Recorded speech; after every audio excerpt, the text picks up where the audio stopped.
Zlato investicijsko pravilo, ukrepi proti socialnemu dampingu, uveljavitev smernic javnega naročanja v praksi, ustanovitev paritetnega sklada ter obvezna veljavnost kolektivne pogodbe gradbenih dejavnosti za vsa v Sloveniji delujoča gradbena podjetja so ključne zahteve za zagotovitev trajnostnega gradbeništva, ki so jih izpostavili predstavniki gospodarstva in sindikatov na prvi strateški konferenci za trajnostno gradbeništvo.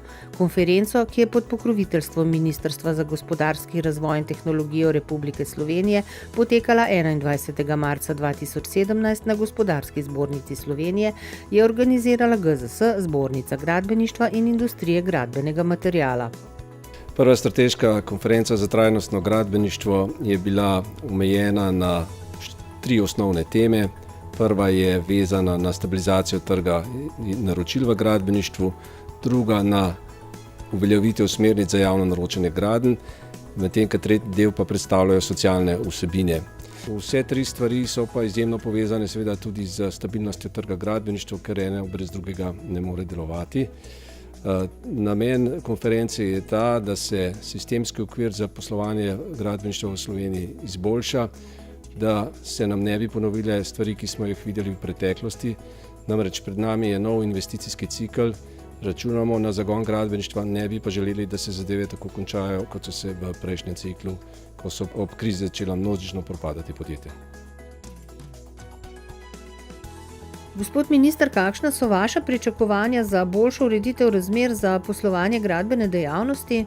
Jaz najprej pričakujem, da bomo to turbulentno obdobje, ki je za nami po krizi 2009, stabilizirali. Dejstvo je, da so na koncu tega obdobja propadla številna podjetja, konkretno 30 največjih jih je propadlo 23 in da imamo zdaj v zadnjem obdobju spet čas, ko so stvari bolj stabilne, naročila gradbenih del rastejo, predvsem po 2 zaslugah, in sicer je več zasebnih investicij in na drugi strani imamo, in globoko verjamem, da to tudi prispevalo k temu, da se bo stanje izboljšalo, boljše stanje na področju javnih naročil.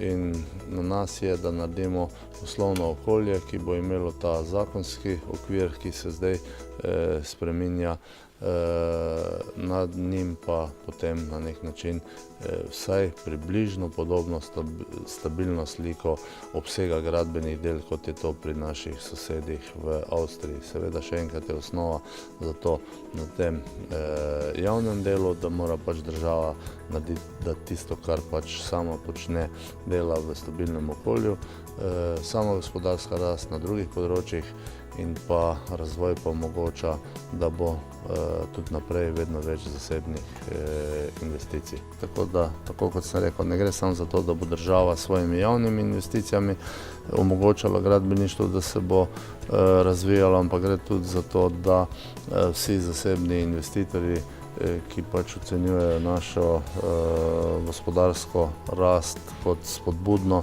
tudi za njihove nadaljne aktivnosti, omogočajo, da se bo na tem prostoru našlo, po mojem mnenju, veliko več dela za gradbince. Kako gradbeno panogo narediti še boljšo, še uspešnejšo tudi na mednarodnih trgih? Na eni strani potrebujemo več stabilnosti, ko gre za načrte. Tukaj je pomemben korak naredilo Ministrstvo za infrastrukturo z 5-letnim razvojnim načrtom v vlaganje infrastrukture. Potem je potrebno dvigniti neko stabilnost, ko gre za financiranje. Tudi bančni sektor se je tukaj v zadnjem času popravil. In nazadnje potrebno je celotno področje bolje regulirati. Gre za socialni dumping, pa tudi za sistem javnih naročil, ki je v preteklih letih povzročil ne samo gradbeništvu zelo veliko težav. Kje vi opažate pomanjkljivosti sedanjega načina planiranja slovenskih investicij v infrastrukturo? Po mojem mnenju je ključna pomanjkljivost vse do sedaj bila pomanjkanje dolgoročnih državnih načrtov, ki bi seveda imeli zagotovljene finančne vire, torej da bi bili realni, in to za celotno državno infrastrukturo. Gospod minister, kako se boste učinkovite implementacije smernic za javno naročanje gradenj v prakso med javne naročnike lotili na vašem ministrstvu? Prvič smo oblikovali smernice, ki so podlaga za javno naročanje, kar pomeni, da naročnik ne more reči, da ni vedel, kako naročilo pripraviti, ker ima smernice, zbiramo primere dobrih praks, veliko se ukvarjamo z izobraževanjem, predvsem je pa pomembno, da imamo stalno sodelovanje med naročniki in ponudniki storitev. Mi bomo s tem delom promocije, izobraževanja, primeri dobrih praks nadaljevali in na tak način tudi zelo aktivno vplivali na to, da bodo pripravljena naročila res kvalitetna, da bo država dobila za svoj denar najboljše rešitve in da se ne bojo dogajale krivice, netransparentnosti ali celo socialne težave v povezavi z gradbenim naročanjem. Pot za uveljavitev smernic za javno naročanje gradenj ne bo enostavna. Kje pričakujete podporo in kje morda vidite ovire za njihovo uveljavitev? Pot res ne bo lahka, pot že do sem ni bila lahka. V bistvu smo jih kar široko usklajevali z mnogimi, tudi z gospodarsko zbornico in z ostalimi, ampak mislim, da smo naredili res en dober korak. Kje pričakujem podporo? Točno v tem segmentu. Strani stroke, strani širše javnosti, strani naročnikov, tudi revizijskih organov, če bomo to vsi skupaj nekako podprli. Potem računam, da bomo bolj ali manj sicer uspešni, ne na kratek rok, ampak na dolgi rok pa zagotovo. Ovire vedno so, jaz mislim, da je tista največja ovira v tem, da moramo najprej nekako prekiniti te slabe prakse, narediti neke premike tudi v naših glavah, a ne da se bomo vsi čim bolj zavedali, da je to pomembno za nas. Verjetno bo kakšna ovira tudi kakšna odločitev Državne revizijske komisije, ki bo nekako povzročila spet dodaten strah pri naročnikih, ampak skupnimi močmi bomo uspešni. Kje bi lahko storili več, da bi bili javni naročniki učinkovitejši in da bi kvaliteta ponudnikov prišla bolj do veljave? Dejstvo je, da ima vsaka država v Evropski uniji svojo nacionalno zakonodajo za javno naročanje. V Sloveniji imamo zelo močno, natančno normirane vse postopke.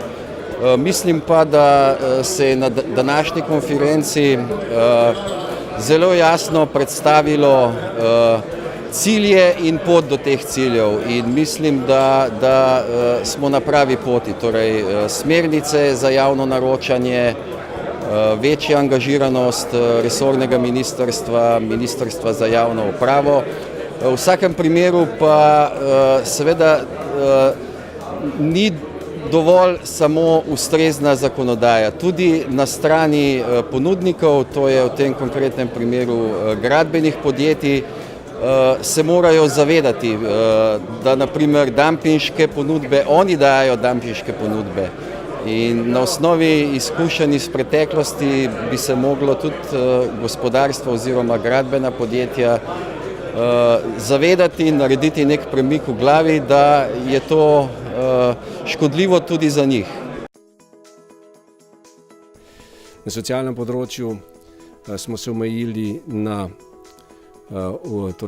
spoštovanje kolektivne pogodbe, razširitev njene veljavnosti, na vlogo podpisa konvencije 94 Mednarodne organizacije dela proti preprečevanju socialnega dumpinga in pa na paritetne sklade.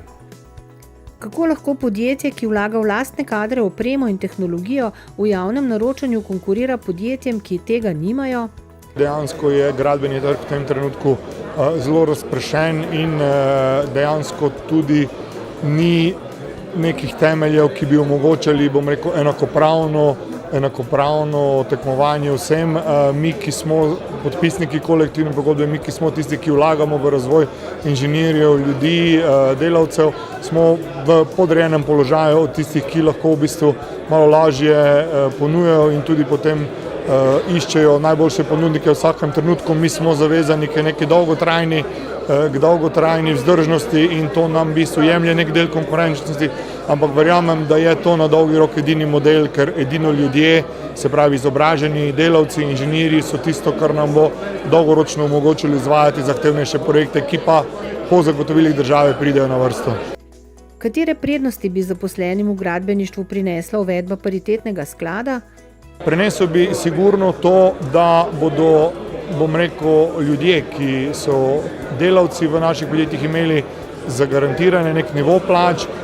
Prineslo bi to, da bi imeli možnost bom rekel, normalnega dela in regulacijo sezonskih vplivov, ki je za našo branžo pomembna in definitivno bi nam omogočil bolj dinamično zaposlovanje, ki je v tem trenutku skozi zakonodajo, ki velja na področju gradbeništva, otežena. Zaposlenim je vsakor prinesla večjo socialno varnost, namreč gradbeništvo je panoga, posebno v Sloveniji, ki doživlja po eni strani velike vzpone, po drugi strani pa tudi velike padce in ti tako imenovani paritetni sklani pravzaprav blažijo ta nihanja, ki nastajajo na gradbenem trgu.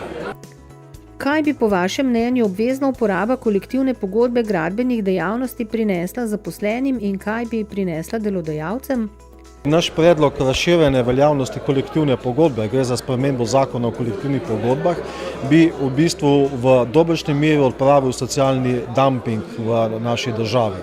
Namreč v tem trenutku so tisti delodajalci, ki so člani določenih združenj, zbornic in podobne, zadolženi k spoštovanju kolektivne in izvajanju kolektivne pogodbe, vsi ostali pa ne. In to v bistvu povzroča socialni dumping, nekateri morajo spoštovati nekatere določbe kolektivne pogodbe, drugi pa tega ne počnejo.